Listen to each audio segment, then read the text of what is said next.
Quel senso di solitudine che cito nella mia relazione degli imprenditori che si sentono magari dimenticati in un momento in cui invece c'è bisogno di sostenerli e di accompagnarli in questo percorso. Un monito duro e senza giri di parole scuote il nord-est. L'industria va difesa adesso se si vuole difendere il futuro del territorio.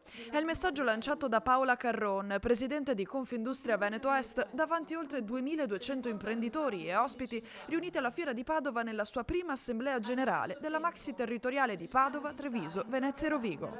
Il vero problema è che viene a mancare la fiducia tra industria e istituzioni, quindi sarebbe la cosa peggiore in un momento in cui noi siamo ormai da 2 anni che diciamo che serve la continuità degli investimenti, cioè noi stiamo dicendo serve un piano industriale del paese e alla fine stoppiamo prima gli investimenti, quindi credo che a questa cosa bisogna solo porre rimedio. Dal palco la presidente Carron ha per questo sostenuto con forza la proposta di Confindustria al governo, un piano straordinario di 8 miliardi di euro l'anno per almeno 3 anni per sostenere la crescita e la modernizzazione del sistema produttivo. Certamente non sono abbandonati e si possono sentirsi soli dal Ministero degli Esteri, che è anche responsabile del commercio internazionale.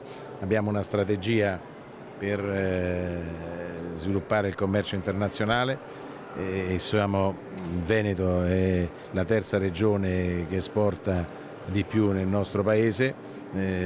Abbiamo aumentato anche gli investimenti per l'ICE. Io ho girato le imprese oggi, tante imprese del Veneto, ho avuto solo apprezzamenti per il lavoro che facciamo. Certo che si può fare di più, serve una politica industriale, ma la situazione economica è quella che è, il bilancio è quello che è, ma certamente non abbandoneremo mai le imprese, a cominciare dal sottoscritto.